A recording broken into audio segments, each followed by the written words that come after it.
Bonjour à tous, je suis vraiment contente de vous retrouver aujourd'hui pour cette nouvelle vidéo. Alors cette vidéo a la particularité d'être la première de 2 vidéos. Donc aujourd'hui nous allons apprendre à faire des roses, à faire des fleurs à pétales, à faire différentes formes de feuilles, à faire les feuilles d'eucalyptus, je sais que vous aimez ça.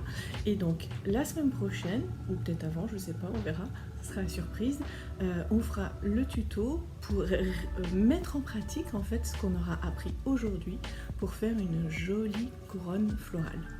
Donc voilà, j'espère que ça vous plaira. Si c'est le cas, un petit pouce en l'air, un commentaire pour me poser vos questions, me dire ce que vous en avez pensé, pour papoter. Moi j'adore ça. Et puis voilà, on se retrouve tout de suite après ma présentation. Allez, à tout de suite. Je suis Virginie Lucas, illustratrice et créatrice de papeterie événementielle. Artiste du bonheur, je guide et accompagne mes clients dans l'élaboration de leurs projets créatifs. Au travers du dessin, de l'aquarelle et de l'infographie, je les aide à développer leur créativité, à exprimer leur potentiel artistique. Nous commençons donc ce tutoriel par apprendre des roses. Alors pour bien vous montrer le mouvement que je fais avec mon pinceau, le voici au crayon de papier. Vous voyez que ce sont comme des arcs de cercle qui se chevauchent. C'est extrêmement important. Ils sont de plus en plus larges et surtout ils se chevauchent. Je vous montre ici un contre-exemple où en fait les arcs de cercle se superposent de part et d'autre du centre. Voyez ? Et moi, à mon avis, c'est un petit peu moins joli que ce que j'ai fait la première fois. Je vous laisse tester. Après avoir fait une rose de dessus, voici comment faire une rose de côté. Donc le rond de dessus est fortement aplati et le centre est plus vers le haut pour un effet de perspective. Mais sinon, la technique ensuite est la même. Pensez seulement à faire le cœur, voilà, le bas de la rose en 2 coups de pinceau de part et d'autre. Et c'est parti avec l'aquarelle. Donc vous voyez, au début, j'appuie à peine sur mon pinceau et petit à petit, je fais mes arcs de cercle de plus en plus grands et qui se chevauchent bien. Et là, j'appuie un peu plus sur mon pinceau. Donc ce qui est super et qui donne bien l'effet du cœur de la rose, c'est qu'au début, il y a un petit peu plus d'aquarelle et ensuite, c'est un peu plus dilué. Voyez, donc là j'ai commencé par la rose de côté. Donc là c'est le bas de ma rose que je fais. J'ai fait d'abord mon cœur, le dessus, voyez, je peaufine un petit peu, et ensuite je fais le dessous de la rose. Maintenant je viens ajouter un petit peu de pigment par touche sur le dessus de la rose. Ça va donner un petit peu de volume. Et ici sur le bas de la rose. Je rajoute un petit peu d'eau pour que les pigments se dissoudent bien, en fait, se fusent bien. Je travaille maintenant ma tige avec un petit peu de verre de vessie. Et voyez, comme le bas de ma rose est encore très mouillé, j'ai le pigment de ma tige qui vient fuser dans le bas de la rose. Et c'est ça qui est extrêmement joli en aquarelle. C'est les fusions de couleurs. Voilà. Et je peaufine un petit peu mon cœur. Maintenant, je vais travailler le dessus, une rose de dessus. En fait, je vais en faire 3 différentes pour bien vous montrer, voyez, ces fameux petits arcs de cercle qui se chevauchent. Je vais faire 3 couleurs différentes, voyez, plus ou moins foncées. Et ce qui est vraiment intéressant, c'est lorsque l'eau se touche, il y a fusion de l'aquarelle.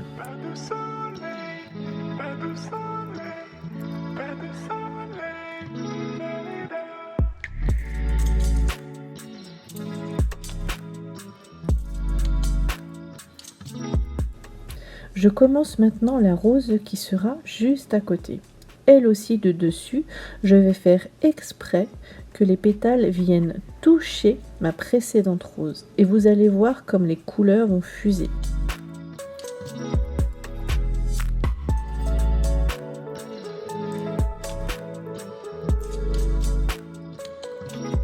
Les 2 fleurs se touchent et c'est ici qu'il y a fusion.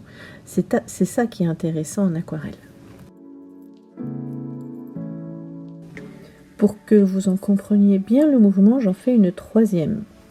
Vous voyez, au début, mes traits sont fins. Et plus je vais vers l'extérieur, plus ils sont épais. Et là, ça fuse dans les fleurs d'à côté, mais c'est pas grave. C'est vraiment cet ensemble qui rend la chose très jolie. Nous commençons maintenant des fleurs simples à pétales. Je place mon premier pétale et d'une touche, voyez, je viens mettre une couleur contrastée pour former le cœur. Je place ensuite mon second pétale, toujours bien ouvert. Et pour créer un volume, là mon pétale est à moitié fermé et le dernier, vous allez voir, sera vu que dans la tranche, ce qui donnera vraiment l'impression que la fleur est un peu fermée. Voilà. Et maintenant, je viens placer ma tige. Et c'est exprès que mes couleurs viennent fuser les unes dans les autres. Passons maintenant à une fleur aux pétales bien ouverts. Donc là, les pétales se forment par une pression du pinceau. Si je commence du cœur, j'appuie à peine et après, j'appuie pour former le bout du pétale. Voyez ? J'appuie à peine au départ et ensuite, je forme mon bout de pétale en appuyant sur mon pinceau. Et si je trouve comme ici qu'il y a trop de pigments, en essuyant mon pinceau à chaque fois, j'enlève l'excédent. Ce qui fait que le cœur est un peu plus foncé et ça crée la profondeur. Voilà. Et je finis mes deux derniers pétales. J'appuie à peine au départ, voyez, un tout petit coup. Et hop, j'appuie sur mon pinceau. Voilà. Puis enfin, d'une simple petite touche, je viens symboliser le cœur de ma fleur. Et il n'y a plus qu'à tracer les tiges. Ce qui est important dans ce que je fais maintenant, là, je viens accentuer le cœur, c'est que ce soit encore mouillé pour que l'aquarelle fuse bien. Nous faisons maintenant des boutons de rose. Donc là, c'est 2 coups de pinceau, 2 arcs de cercle dans un sens puis dans l'autre.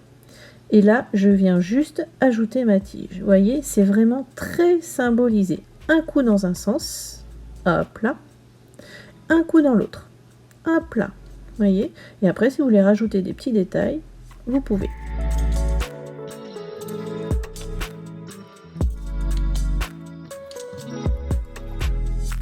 Une petite chose importante, j'ai dû interrompre mon dessin.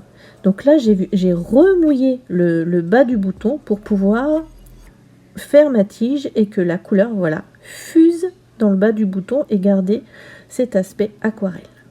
Nous commençons maintenant les feuilles. Et par ces premières feuilles, nous allons laisser un sillon blanc, voilà, central, pour symboliser la rainure de la feuille. Donc au début, j'appuie à peine sur mon pinceau, vous allez voir, je finis, voilà, j'appuie à peine et après, pouf, j'appuie, voyez, et je viens rajouter du pigment aux extrémités pour donner de la rondeur et donner cet aspect aquarelle que vous aimez tant. Voilà, un petit peu au début et j'appuie ensuite et je laisse exprès un petit peu de blanc au milieu pour symboliser la rainure de la feuille.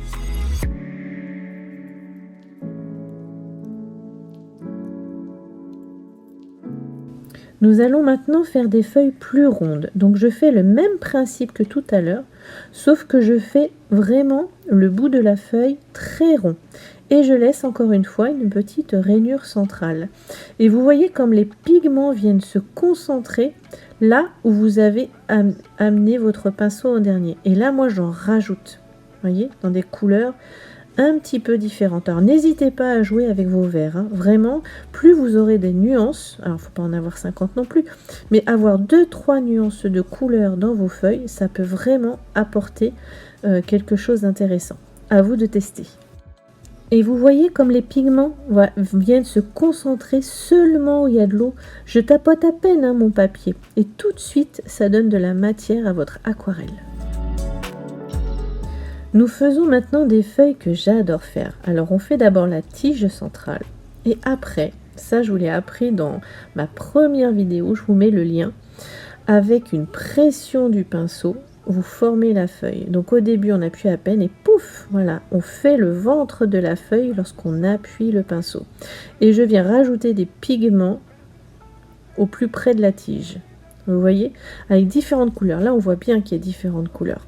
Il y a un peu de vert de vessie, il y a du vert de hooker foncé, il y a du vert de phthalo. Et voilà, et on crée comme ça de très jolis dégradés.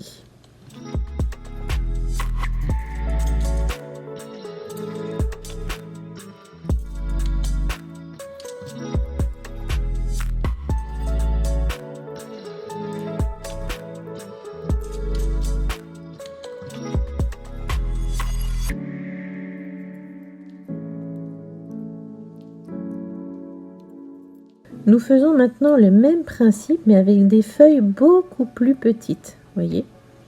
Ce qui est joli lorsque vous composez une couronne végétale, florale, végétale, c'est d'avoir différentes tailles de feuilles avec différentes couleurs, en ayant une jolie harmonie. Donc voilà, ici une nouvelle façon de faire des feuilles mais beaucoup plus petites qui vont venir rythmer plus tard votre couronne.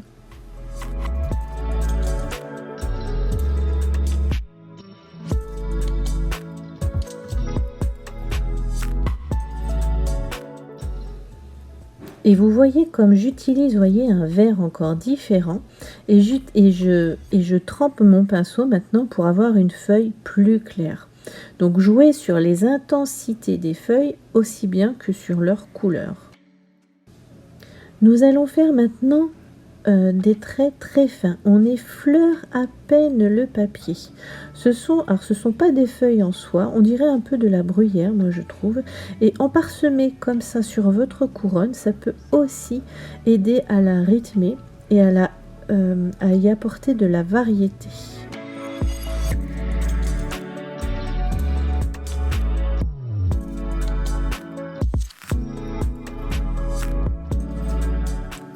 Voici maintenant comment je fais les feuilles d'eucalyptus. Moi j'adore les faire. Donc je place d'abord une tige centrale et je viens faire une première feuille ronde. Alors les feuilles d'eucalyptus sont toujours assez rondes avec un petit bout pointu si vous voulez et elles fonctionnent toujours par deux. Vous voyez, elles poussent les unes en face des autres. Donc vous jouez comme ça avec des paires de feuilles. Donc j'en fais toujours une première. Voilà, je rajoute du pigment. Maintenant, après avoir nettoyé mon pinceau, je viens enlever un peu de pigment aux extrémités. Et là, j'ai un coup de pinceau malheureux. Je me dis, mince, c'est trop épais en dessous. Donc, je prends mon pinceau fin et je fais le départ d'une autre tige, ce qui légitimise l'épaisseur de la tige dessous les feuilles. Maintenant, je fais une feuille d'eucalyptus, mais plus de face. Vous voyez, elle vient par-dessus la tige. Vous voyez, elle est en face de moi. J'ai un peu changé la tonalité, j'ai mis un peu de bleu. Et là, je fais celle qui est en face, mais du coup, comme on la voit pas beaucoup, on en voit à peine un trait. Vous voyez, c'est ça les feuilles d'eucalyptus. Un coup, on les voit entièrement comme si on était placé au-dessus de la feuille. Et un coup, on les voit de profil.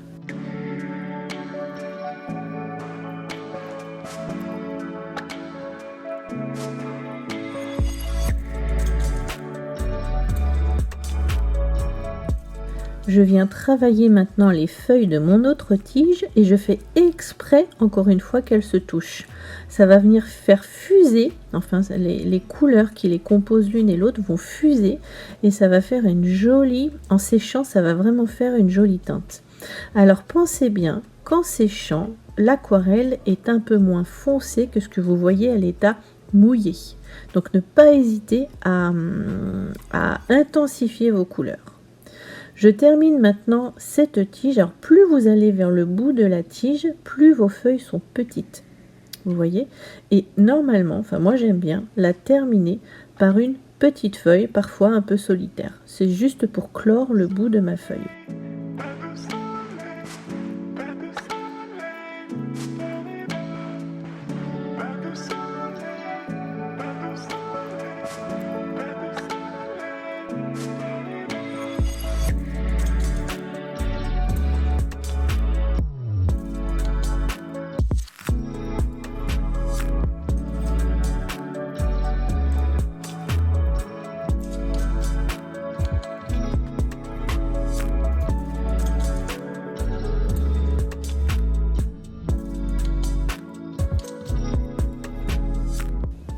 qui est joli avec les feuilles d'eucalyptus, c'est effectivement de jouer avec les rythmes. Un coup, on en met deux en face l'une de l'autre, et un coup, on en met une de profil. Voyez, et c'est ça qui va rythmer en fait votre aquarelle. Moi, lorsque je fais ça, j'ai pas de modèle, hein, c'est vraiment de tête, et je fais en fonction de mon ressenti. Voyez, là les deux, on les voit à peine, elles sont toutes les deux de profil, et là je termine par ma petite feuille solitaire, et j'y mets un peu plus de bleu d'outre-mer, car les feuilles d'eucalyptus, enfin moi j'aime bien les teinter un peu de bleu.